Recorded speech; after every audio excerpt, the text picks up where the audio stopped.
Welcome to the part 3 of this video lecture series of UPH 004 Applied Physics course. In this part, we'll talk about the interference due to a parallel thin film. So this is the part of the syllabus that we'll cover in this lecture, parallel thin film. So to start with, the interference in parallel thin film or parallel plate. First, one idea we have to understand is called the idea of optical path. So what happens is, in a medium of having a refractive index mu, when light travels, then the actual geometrical path that the light travels is not same as the actual path traveled by the light. So there are two things. One is a geometrical path or distance, and another is a optical path or optical distance. For example, let's say there is a light source here, and from this light source there is a ray of light going to a point P here. So the physical path or the geometrical path that the light travels from the source to the point P is SP. However, if the refractive index of this medium where the light is traveling is mu, then there is another definition of the path. So this is geometrical path, and that optical path would be mu into the geometrical path, mu into SP. So this is the amount of distance that the light is actually traveled. This is called the optical path. So we have to remember this to start with. So now next we have to understand what is a parallel thin film. A parallel thin film is a film whose thickness is same throughout the film. For example, the thickness here and thickness here all are same, let's say. In that case, this would form a parallel thin film confined between a medium 1, between this there is another medium 2. So this medium forms the film, and this would be a parallel thin film when this thickness at every place is same. It could also be that this medium is not same as the medium here. So that could be a separate medium. Let's say this is a medium 3. So for example, this could be air, this could be magnesium fluoride, this could be glass. So such a situation happens on the surface of a glass. This parallel thin film is made up of this material, magnesium fluoride. We'll talk much about such a system. Now with this, let us look at the situation of a interference occurring. So before we start talking about the interference, let me introduce two new terms. One is called localized interference and another is non-local interference. The example of the non-local interference would be Young's double slit experiment. So what happens in a Young's double slit experiment? What happens is that there are two slits. So parallel lights are coming in, monochromatic light, let's say of the same wavelength lambda, and then from this slit the two rays of the light goes and meets on a screen.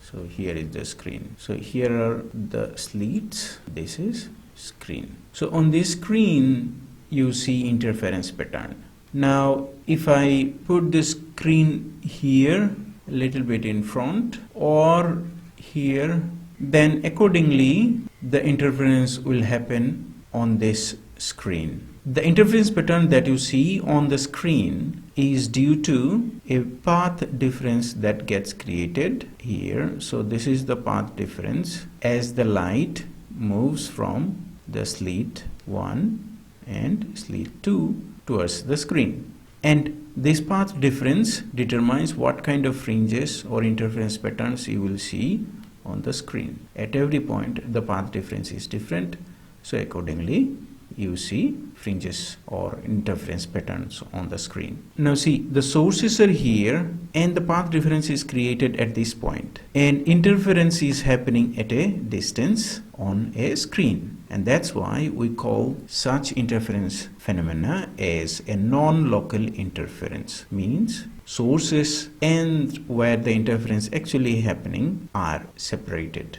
They are not near to each other, they are far away from each other. However, for the localized interference, what would happen is that the source where the path difference is getting created, there itself the interference patterns or fringes will be formed. So interference occurs just near to the sources where the path difference is getting created, and that type of localized interference phenomena we see in case of thin films, whether it's a parallel thin film or a wedge shaped thin film. So for localized interference, the examples are interference that you see in case of a thin film, and we'll talk about this further. So what is happening is, given a thin film, medium 1, medium, let's say this is also medium 1, this is medium 2, and this thickness is very, very small, of the order of micrometer or even a few nanometers. So the medium 2 is enclosed by a medium on the two other sides. So this could be air, this could be, let's say, glass, and again air. So what is happening is, when a light ray falls on this surface, then one part of it gets, of course, reflected and another part gets transmitted. Now then again, this transmitted ray, when it comes on this interface, then one part of it gets reflected and another part gets transmitted again. So when this reflected ray meets this interface, then some part of it gets again transmitted and some part of it again gets reflected, and this continues. One thing that you need to also understand, as these multiple reflection and refractions are happening, let's say this is ray 1, this is ray 2, this is ray 3, this is ray 4, 5, 6, 7, 8, and this will continue. Now one thing that you have to understand is that after this subsequent reflection and refractions, the rays which are coming out, their amplitudes would decrease substantially after each reflection or refraction. So the ray 2, for example, the amplitude would be much more smaller than the ray 1, because some part of it got refracted as the ray number 3. So the intensity of the sixth ray would again be much smaller than the intensity of the ray 2. Similarly, for the ray 4, the intensity would be much smaller than the ray 3. Then similarly, with each subsequent reflection and refraction, the intensity of the different rays would get diminished and slowly. So what happens is, after say 1 or 2 reflection or refraction, the intensities becomes too much low and you don't actually have to consider them for your further analysis. So let's consider only the first 2 rays which got transmitted back into the medium 1, and these 2 rays are second ray and the sixth ray, right? So for these 2 rays, as they are moving towards this direction, there is a path difference that they have traveled. How much is the path difference?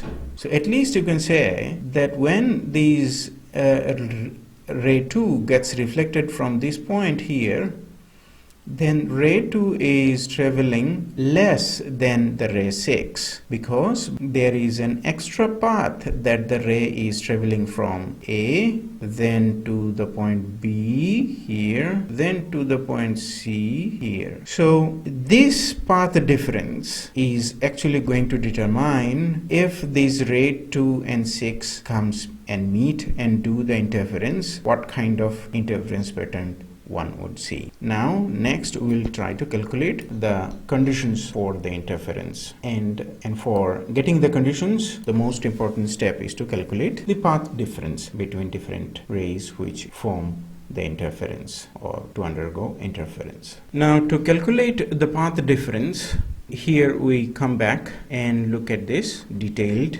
picture here, and here all the steps are mentioned one after another, but let us elaborate on this and see what happens to the path difference. So I have got this figure here onto my worksheet, and let's calculate the path difference. So the path difference between the ray 1 and 2, because these 2 rays are parallel to each other, the path difference would be coming from this ray 1, which is traveling from A to B, for the ray 2, this path is ACD. So the difference between these two would give you the path difference. So optical path difference is AC plus CD into mu minus AB, where this mu is the refractive index of this film. Now also what we have here is this incident angle is I, refraction angle is R. So from the geometry itself we can say how much is AC. So if we extend this part here, let's say this is some P, so AP would be is equal to AC cos R. Now AP is the thickness of the film here, which is D. So this is D, AC cos R implies AC is equal to D by cos R. Now here AC and CD are same, so we can write this to be is equal to 2 into D cos R into mu minus AV. How much is AB? Now again looking at this triangle here, AB is equal to AD sine I. This angle I is same as this angle from the properties of the triangle. How much is AD? AD is twice of AE. How much is AE? AE is D10R, where D is this distance into sine I. So that gives you AB is equal to 2D10R mu sine R. So let's put it back there into the AB. So we come here and write this expression. So from here you can simplify and get this is equal to cos into R. So the optical path difference is equal to 2 mu D cos R. Now there is another very important point that we have to think about is the Stokes relations that we derived in and discussed in another video. From the Stokes relations, what we have to think about is, as this ray is getting reflected from this point A, what is happening is this ray comes from a rarer medium and gets reflected from a denser medium. Then there would be a phase difference between the incident ray and the reflected ray. So the ray, and that phase difference is pi. With respect to the incident ray, ray 1 has a phase difference of pi. So here ray 1 has a phase difference of pi with respect to the incident ray here. Then on the other hand, the ray that gets transmitted and then subsequently gets reflected from the point C, it doesn't get any phase shift. So first, phase shift only occurs during reflection. So the ray AC would not have any phase shift or phase difference with respect to the incident ray. The reflection that is occurring at the point C, there is no phase shift or phase difference that gets introduced. Why? Because AC is coming from a denser medium, and at point C it gets reflected from an interface with a rarer medium, air in this case. So when that happens, then there is no phase difference between AC and CD. And then again, when CD gets transmitted and forms this ray 2, there is no phase difference included into this refraction at point D. So ultimately what is happening is that there is a phase difference between ray 1 and ray 2, and that is due to the reflection that is happening at this point A. So if there is a phase difference between 1 and 2, that would also correspond to a path difference. Phase difference and path differences are equivalent. We can convert one into another. So path difference is 2 mu D cos R, and then the path difference that is created due to this phase difference between 1 and 2. So the phase difference is pi. So phase difference of pi is equivalent to a path difference of lambda by 2. So this is the total path difference between the ray 1 and 2. Now for the interference between the ray 1 and 2, this path difference follows the following conditions. For the interference to show a maxima or a bright, then this path difference must be is equal to n lambda. Now if you rearrange these expressions, then what you get is where n are all integer values. So this is the condition for the maxima of the interference. Similarly, for the condition of minima, we have the path difference must be equal to 2n plus 1 lambda by 2. Rearranging this, you get where n is equal to 0, 1, 2, 3, all the integer values. Now, these are the two conditions that one has to remember for getting maxima or the minimum in case of a interference due to a parallel thin film of thickness d and refractive index mu, where r represents the refraction angle, which is again related to the incident angle, and the lambda being the wavelength of the light that was used for the interference. So now with these two conditions for the maxima and the minima, we can go now to look at what happens with the refracted lights. So if you remember here, these 4 and 8, these are the transmitted light. So if interference happens between these 4 and 8, then how would we calculate the path difference? Now the calculations are again straightforward.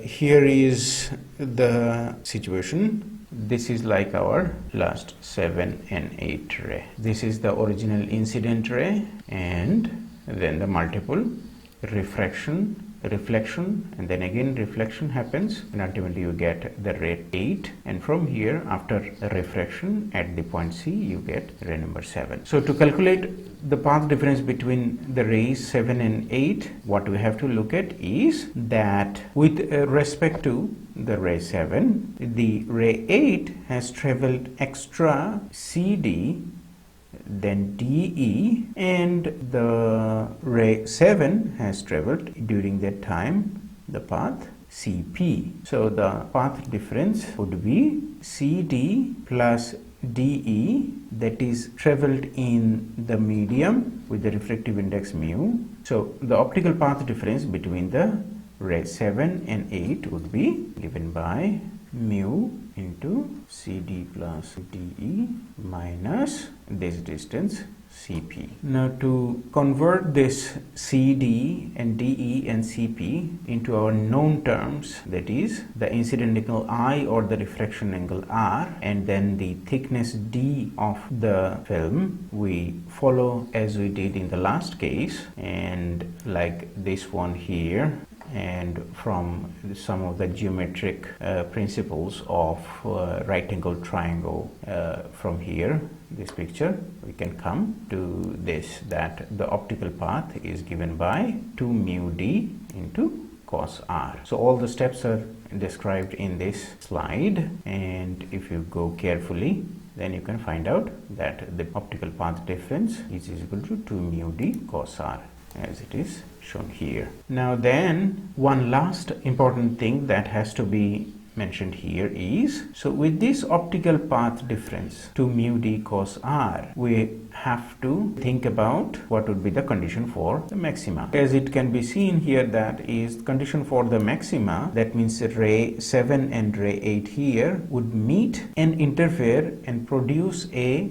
maximum or a bright spot when path difference between the 7 and 8 is given by 2 mu d cos r is equal to n lambda. One thing that you can see here is there is no lambda by 2 term, which we saw in the case of the interference due to the reflected light. Why? Because here, in case of this transmitted light 7 and 8, the reflection that happens at the point D and point C, so in both cases, the reflection happens at an interface where the incident beam, for example BC, is coming from a dense medium with a refractive index mu and getting reflected from an interface with a rarer medium outside, which is in our case, let's say it's air. In this case, if you remember the Stokes relations, there is no phase difference between the BC and the reflected ray CD. Similarly, in case of the reflection that is happening at the point D, there is no phase difference between CD and DE, because again the reflection is happening as it is going from the denser medium and then getting reflected from a rarer medium. There is no phase difference created at the point C and at the point D. So that extra lambda by 2 path that was there in case of the reflected light, this lambda by 2 term is not appearing in this case, and that's why the condition for the maxima is 2 mu d cos r is equal to n lambda, and similarly for the minima the path difference is odd multiple of lambda by 2, 2n plus 1 lambda by 2. So again, what is the bottom line? The bottom line is that the conditions for the maxima and minima in transmitted light reverse of the condition for the reflected light. So now here is a point to think about. Given a parallel thin film where there is a incident light of a given wavelength lambda, what you actually would see. So with these two conditions for the case of interference due to reflected light, the parameters for a given thin film mu and d are fixed. Only the r, which is the refracted angle, which depends on the incident angle, would change according to the angle at which the rays are incident on the surface of the thin film. So given a thin film, either this condition would be satisfied, condition for the maximum, or the condition for the minimum. And that's why for a parallel thin film, when monochromatic light falls on it, either we'll see that the surface of the parallel thin film is illuminated with the same color, that means the wavelength, or it will be completely dark, means minimum, no light. There is a complete destruction of a light due to the interference of the reflected light. Similarly, if we look at the transmitted light, that means if you are looking at the film from the bottom, then with these two conditions where mu and d, and depending upon what is the incident angle, correspondingly the refraction angle r, and given the wavelength of the light, either the maximum condition would be satisfied or the minimum condition would be satisfied, and so accordingly either we will see a complete high illuminated bright surface or a completely dark surface. So non-light, either all the lights are passing through or no lights are passing through. So now going back to this, that what if monochromatic source is replaced by a white light? So let's say we are looking at the interference due to the reflected light. So there is a source which is not monochromatic, let's say it's a white light, so lots of wavelengths are there. So when that light falls on a parallel thin film, and as it gets reflected from the thin film, what we will see? Again, the refractive index and the thickness of the film are fixed. It's not going to change. Only what it can change is the lambda, because the source is not monochromatic. There are lots of wavelengths. So for some wavelength, the reflected ray might interfere destructively, and for some wavelength, the reflected ray interfere constructively. So what we'll see is a rainbow pattern. So in certain region of the thin film, we'll see one color,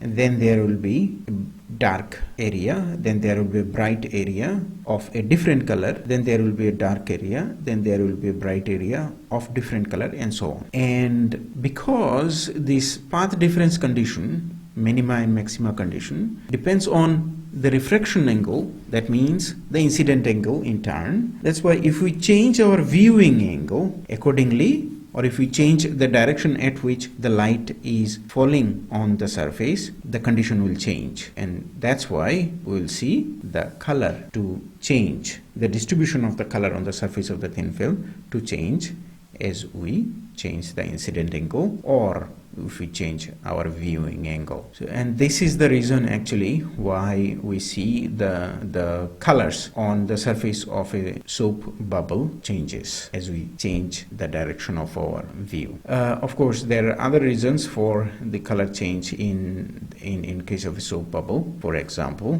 the thickness of the soap bubble might change very, very locally. So with this, we end the part of this lecture where we discussed the interference due to parallel thin film. And we have talked about what are the conditions for the maxima and minima when we consider the interference due to the reflected light, and what are the conditions for maxima and minima when we look at the interference due to the transmitted light. And also we discussed what happens when the the light is not monochromatic, rather it's a white light having several wavelengths.